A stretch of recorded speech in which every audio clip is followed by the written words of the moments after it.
Alors les causes, je vais essayer de bouger, mais je ne sais pas si ça bouge. Voilà. Non, là je ne peux pas modifier. Il y a quelqu'un qui m'avait aidé tout à l'heure, mais là je n'ai pas... Faire bouger les cartes. Il va bouger les cartes. Et tout à l'heure ça marchait avec ça. Et sinon avec le... Si je relance avec ça, après ça marche avec les flèches. Voilà. Maintenant on va voir avec les flèches. Ouais, ça va. C'est ça, c'est bon. Alors ces causes, comme on le disait, elles sont structurelles. Elles sont structurelles, c'est-à-dire que c'est des phénomènes véritablement globaux du monde qui se produisent aujourd'hui. D'abord, les inégalités du développement humain. Les inégalités du développement humain, je pense que si vous êtes spécialisé sur l'Afrique, vous devez les connaître. Il y a 3 critères qui ont été définis par un prix Nobel d'économie qui s'appelle Amartya Sen, qui a proposé de quantifier le développement et qui a proposé 3 critères qui sont l'espérance de vie à la naissance, le niveau d'éducation et le niveau de vie en part du produit intérieur brut de chaque pays. Si on ne prend que ces 3 critères, qui sont les plus simples peut-être à quantifier, on a cette carte. Donc on voit très bien en rouge l'Afrique subsaharienne, donc parmi les régions les plus inégales quant au développement humain, comme vous le voyez sur la carte, et puis quelques poches aussi d'inégalités, le Pakistan, le Bangladesh, une partie de l'Indonésie, également d'autres pays. Alors plus on est en vert foncé, plus on est développé, plus on est en rouge ou en brun, plus on est dans une situation d'inégalité du développement humain. Donc ces inégalités, elles créent des raisons structurelles de la migration. Parce que souvent, à l'inégalité socio-économique, démographique, s'ajoutent des situations politiques aussi, très souvent. Les gens, ils fuient à la fois des contextes politiques, mais aussi des contextes socio-économiques, et ils sont de plus en plus informés. C'est la grande différence, c'est que le fatalisme du passé, de gens qui se disaient « je suis pauvre, mais c'est comme ça », les gens ne l'acceptent plus. Parce qu'au Sud, les gens sont de plus en plus éduqués, de plus en plus informés par les médias notamment, de plus en plus branchés sur toute une série de réseaux, de connaissances, mais aussi de migration, et donc de plus en plus urbains. En un siècle, le continent africain sera passé entre 1950 et 2050 de 70% de ruraux à 70% d'urbains. Et la ville, c'est le lieu de l'information, le lieu des réseaux et le lieu des gens qui veulent sortir pour se donner une chance de chez eux. Donc on est dans ce contexte aujourd'hui structurel. Autre élément structurel, la dimension démographique, très important. La dimension démographique parce que la région la plus peuplée du monde, c'est de très loin l'Asie, ce que les gens ont souvent du mal à intégrer, avec des géants comme l'Inde, comme la Chine. Mais aujourd'hui, certaines de ces régions, celles qui sont en orange, etc., sont dans une situation de transition démographique. La transition démographique, ça suppose d'être passé en une génération en général de familles de 6 enfants ou plus à des familles de 2,5 enfants. C'est le cas de l'ensemble du pourtour méditerranéen, mais plus large. Ça concerne aussi, d'ailleurs contrairement à une idée répandue, beaucoup de pays d'islam. L'Iran, par exemple, également tout ce qui est l'Asie centrale, une partie de l'Asie du Sud-Est, etc. Donc ces pays sont entrés dans la transition démographique et de tout le Maghreb et le Moyen-Orient aussi, alors que l'Afrique subsaharienne n'est pas entrée dans ce contexte de transition démographique, ce qui fait que les démographes prévoient 2 milliards d'Africains subsahariens, sans parler du Maghreb ni l'Afrique du Sud, à la fin de ce siècle. Et donc, si les choses sont égales par ailleurs, s'il n'y a pas de modification.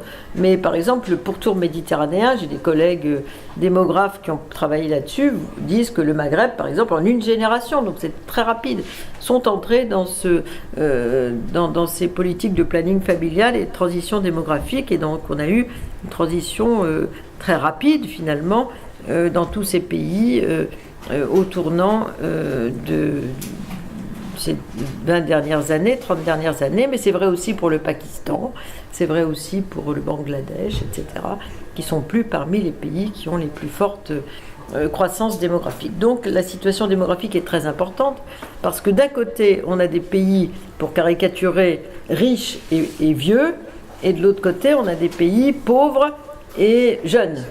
L'âge médian en Europe, c'est 40 ans. Donc si vous promenez dans la rue, il y a autant de gens de plus que de moins de 40 ans. Si vous promenez au Maghreb, vous avez 25 ans. Donc l'âge médian, c'est 25 ans. Il y a autant de gens de plus que de moins de 25 ans. En Afrique subsaharienne, c'est 19 ans. Donc la population est extrêmement jeune. Et donc, décidée aussi à changer le cours de son existence, en partie par la migration. Donc ça c'est très important, c'est très préoccupant aussi parce que des pays comme l'Italie, l'Allemagne, les pays d'Europe centrale et orientale, le Japon, la Russie sont frappés par le vieillissement démographique, ce qu'on voit parce qu'ils sont en vert ou en jaune très très pâle. C'est vrai aussi pour le Japon par exemple, hein. Et donc c'est une préoccupation parce que le poids des non-actifs à l'horizon 2030 va finir par être plus important que celui des actifs. Donc ça aussi c'est un sujet, et d'autre part ça crée des besoins de métiers nouveaux, le care, comme on dit, la garde des personnes âgées, moi j'enseigne un peu en Italie, c'est un sujet central.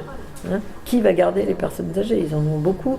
Et les gens vivent très très vieux dans certains endroits. Au Japon, les gens vivent très vieux. En Italie, c'est un des records européens de la longévité.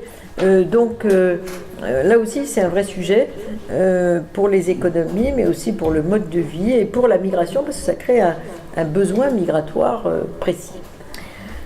Autre élément structurel, bien sûr, les fractures, les grandes lignes de fracture entre les riches et les pauvres, avec des points de passage qui symbolisent ces lignes de fracture, mais aussi qui amenuisent les fractures, parce que si les gens bougent, c'est fait pour diminuer les lignes de fracture. Par exemple, la Méditerranée, c'est une des plus grandes lignes de fracture du monde. Il y a beaucoup de morts, 30 000 morts en Méditerranée depuis le début de ce siècle.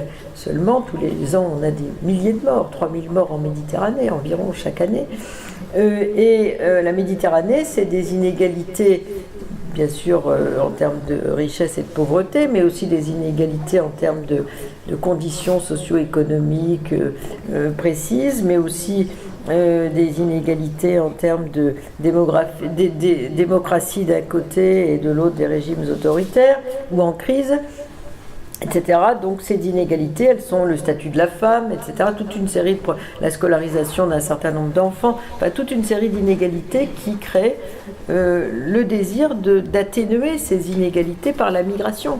Si les frontières, comme certains en rêvent, étaient complètement fermées, la violence de l'autre côté sera encore plus grande, parce qu'il y aurait encore plus de frustration si on enfermait tous les gens dans leur pauvreté d'un côté, et de l'autre côté tous les autres de l'autre côté. D'une part, il y aurait des besoins de main-d'œuvre très importants, mais aussi il y aurait donc des frustrations très grandes, donc on aurait encore plus de violence à nos portes et encore plus d'inégalités à l'échelle mondiale. La migration atténue les grandes lignes de fracture du monde.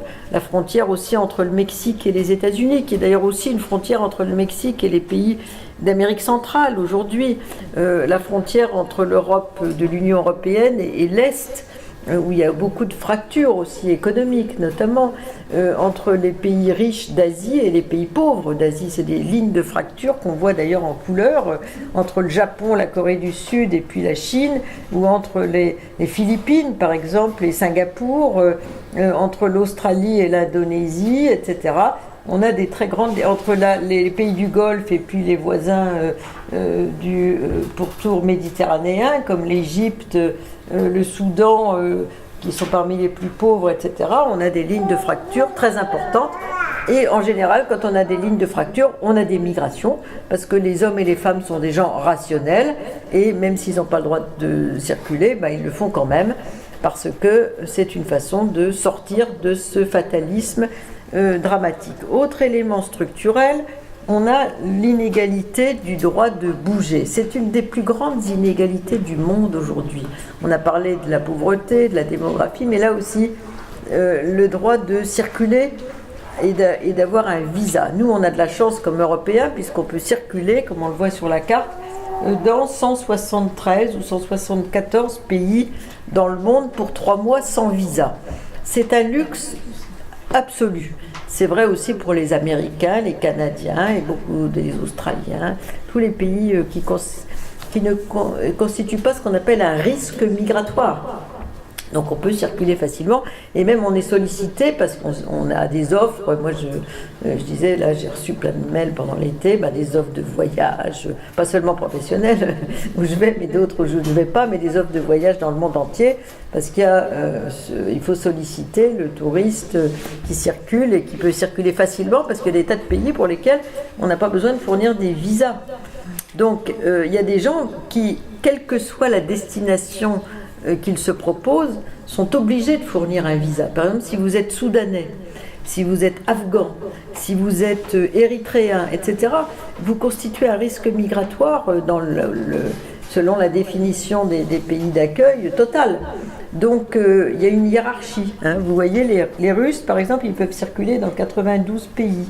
Puis après, on a une queue très très longue, et tout au bout, on a les pays en guerre, on doit avoir l'Afghanistan, on doit avoir des quantités de pays qui constituent un risque migratoire et pour lesquels les possibilités de circuler sans visa se réduisent au doigt de la main. Donc les gens, ils contournent et ils font appel à des passeurs. Puisque on est aujourd'hui dans une économie du voyage. Autre phénomène structurel des institutions, mais aussi l'économie qui va avec, l'économie du passage. Et plus on interdit de circuler, plus on limite les possibilités de visa, plus prospère, comme du temps de la prohibition de l'alcool dans les États-Unis des années 30, l'économie du voyage.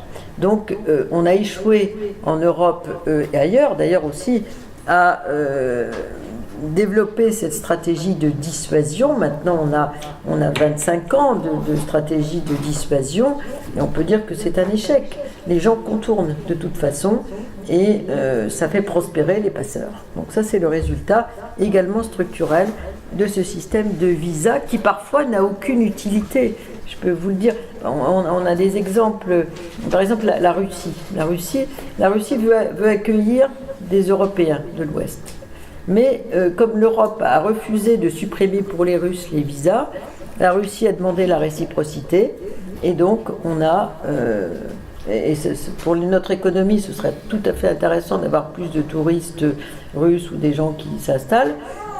Pour les Russes ce serait intéressant d'avoir des Européens de l'Ouest, mais visa des deux côtés. Donc ça n'a aucun intérêt. Si vous allez de temps en temps en Russie, je vous souhaite bon courage pour obtenir votre visa. Mais c'est une stupidité diplomatique totale. Parce que l'Europe n'a pas voulu supprimer les visas pour les Russes en disant il y a les Tchétchènes, je sais pas quoi, enfin il n'y en a plus, mais ça fait rien. Mais voilà, il y a des tas de pays avec lesquels il n'y a aucune utilité à avoir des visas. Aucune utilité, mais on maintient ce système qui crée des frustrations, mais aussi tout un contournement pour ceux qui ne peuvent pas circuler facilement. Et qui, économiquement, on serait gagnant si on avait beaucoup plus de droits à la mobilité. Parce qu'on aurait, par exemple, la fracture entre la rive nord et la rive sud de la Méditerranée serait bien moindre. Et ceux qui font des entreprises, des petites entreprises transnationales, etc., c'est des gens qui sont double nationaux. C'est des gens qui peuvent circuler, qui ont des titres de séjour de longue durée, etc. Donc on serait gagnant à ouvrir plus le système des visas. Mais on ne le fait pas parce que l'opinion publique a une vision très dramatisante de l'immigration. Donc les décideurs, ils regardent les sondages, ils regardent la montée de l'extrême droite, et ils disent non, on préfère la politique à l'économie et donc fermons.